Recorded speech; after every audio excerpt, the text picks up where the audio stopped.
सबसे पहले मैं आपको ठंडे होने का एक राइट डेफिनेशन बताता हूं।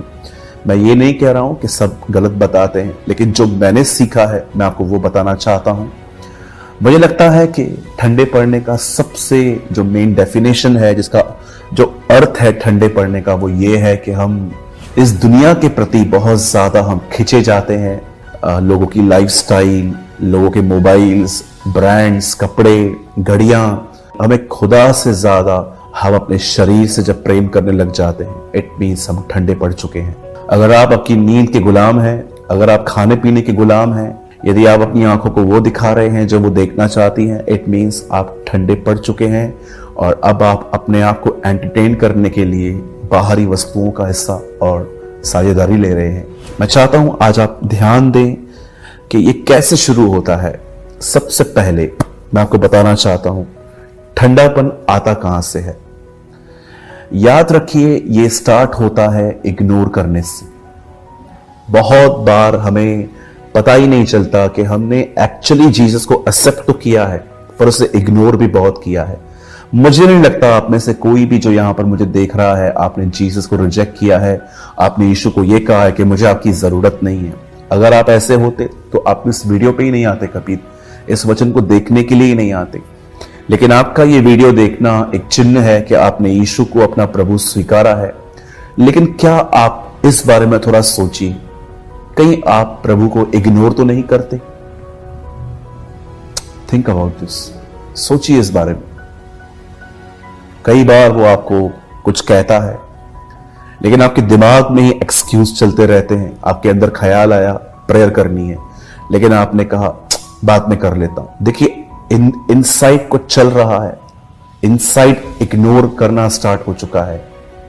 मैं चाहता हूं आप बहुत बड़े ध्यान से अब वचन को समझें, और ये वचन है जॉन यूहन्ना की किताब का 15वां अध्याय और उसका 2 वचन, जिसमें लिखा है, जो डाली मुझ में है और नहीं फलती उसे वह काट डालता है, और जो फलती है वो उसे छांटता है ताकि और फले। यहां पर यीशु ने एक बहुत ही ब्यूटीफुल इलिस्ट्रेशन यूज की हमें दिखाने के लिए, कैसे एक व्यक्ति को वो अलग करता है और उसके ऊपर इन्वेस्ट करता है, वो उसके ऊपर कुछ उंडेल देता है। यीशु ने कहा, मैं दाखलता हूं, तुम डालियां हो। जो डाली मुझ में बनी रहती है वो बहुत फल लाती है, और उस लाई हुई डाली को पिता और अलग करके छांटता है ताकि वो और फले। लेकिन कौन सी वो डाली है जो अलग हो जाती है, काट दी जाती है? ये वो लोग हैं जो भले ही खुदा में है। ये बिल्कुल ऐसा है कि मेरे साइड में एक व्यक्ति खड़ा है, वो मेरे साइड में ही खड़ा है, लेकिन मेरा हाथ उसका हाथ एक नहीं है। हम अलग हैं, पर बिल्कुल पास में है, फिर भी अलग है। आप जानते हो ठंडापन कहां से शुरू होता है? जब आपको परमेश्वर कुछ कहे और आप उसे इग्नोर करो, वहां से परमेश्वर के साथ आपकी पकड़ ढीली होती जाती है। और जब परमेश्वर और आप के बीच में गैप आती है, उस गैप में दुनिया घुसती है। फिर आपके पास तरह तरह के लोग आएंगे और उनकी बातें, जिससे कि एक आदमी आके कहता है कि सिर्फ बिजनेस ही सब कुछ है, क्योंकि बिजनेस पैसा देगा, पैसा लाइफस्टाइल देगा। या कोई बहन आती है आपके पास और कहती है कि मैं किसी लड़के के साथ रिलेशनशिप में हूं, तू भी रख सकती है। सब फिर बातें आपके अंदर घुसेंगी, क्योंकि आप और खुदा के बीच में गैप है। आप जानते हैं, यहां से बहुत साल पहले परमेश्वर ने एक व्यक्ति को मना किया कहां जाने के लिए। उसका नाम बिलाम था। बाइबल बताती है एक जगह से वो पास हो रहे थे, और जैसे वो वहां से पास हो रहे थे, वहां पर एक प्लेस थी, वहां पर एक किंग था, उसका नाम था बालाक, और उसे पता था कि एक नबी है, जो वो कहता है यहोवा उसे मान लेता है। और उसने आके कहा कि इन लोगों को कर्स कर, क्योंकि वो जानता था अगर इनको श्राप मिला तो ये मर जाएंगे, कुछ खतरनाक होगा। और बिलाम जब खुदा के पास जाता है और कहता है, खुदा क्या मैं उसके साथ जाऊं? प्रभु ने साफ कहा कि तू उसे छोड़ दे, तू मत जाना। लेकिन बाइबल बताती है उसके बाद भी जब उसको लालच दिया गया कि विजिट करने के पैसे मिलेंगे, यहां पर आने के लिए बहुत कुछ मिलेगा, तब बाइबल बताती है उसे खुदा से दोबारा पूछा और खुदा ने कहा तू जा सकता है। यह बात अलग है कि परमेश्वर इतना दयालु है कि जब वो अपने मार्ग से निकला ही था, प्रभु ने फिर भी उसको एक बार फिर से रोकने की कोशिश की, क्योंकि वो उस ब्रेकर को वो क्रॉस कर रहा था। मैं आप में से हर एक को कहना चाहता हूं, क्या आप बिलाम की शिक्षाओं का अर्थ समझते हैं। बिलाम की शिक्षा का अर्थ है खुदा को इग्नोर करना, जो वो कहता है उसकी तरफ ध्यान न देना। याद रखिए, अगर आप उसे इग्नोर करेंगे, आप स्लोली वो वही रहेगा, लेकिन आप उससे जुदा हो जाओगे। और यीशु ने साफ कहा, तुम मुझसे अलग होकर कुछ नहीं कर सकते। आप बिजनेस कर सकते हो, जॉब कर सकते हो, घर चला सकते हो, लेकिन आप उससे अलग होकर कभी भी स्पिरिचुअल लाइफ में उसको जानने के लिए कभी आप आगे नहीं बढ़ सकते। यहां पर साफ लिखा है यूहन्ना के 15वें अध्याय में, जो डाली मुझ में है फल रही है, पिता उसे छांटता है, अलग करता है, ताकि वो और फलवंत हो। जब आप निर्णय लेते हैं कि प्रभु मैं आपके वचन के प्रति गंभीर बनूंगा, जो उसमें लिखा है मैं वही करूंगा, उसमें जो कुछ है मैं उसके बाहर नहीं जाऊंगा। जब परमेश्वर की गंभीरता को देखते हैं तब वो आपको अलग करते हैं, वो आपको और ग्रेस देते हैं। ऑलरेडी आप ग्रेस में चल रहे हो, लिखा है ना, अनुग्रह पे अनुग्रह, वो आपको और ग्रेस देगा, वो आपको और अपने राहों में ले जाएगा। आप ऐसे जानोगे उसे जैसे चेले 2000 साल पहले उसे जानते थे। लेकिन जब वो देखता है कि आप उसे इग्नोर कर रहे हो, God is a God of justice, परमेश्वर जो है वो न्याय का भी परमेश्वर है। अगर वो देखता है कि उसने आपको कुछ कहा और आपने ध्यान नहीं दिया, तब आप आहिस्ते आहिस्ते अलग होते हो और वहीं से आप ठंडे पड़ते हो। फिर उसके बाद आपको बाइबल पढ़ने के बाद नींद आएगी, बाइबल पढ़ते समय नींद आएगी। दुआ करना आपके लिए बॉर्डर पे लड़ने की तरह हो जाएगा, युद्ध की तरह हो जाएगा कि मुझसे नहीं हो रही है। कई बार आपको चर्च आने का मन नहीं करेगा। ये साफ चिन्ह है, आप ठंडे पड़ चुके हैं।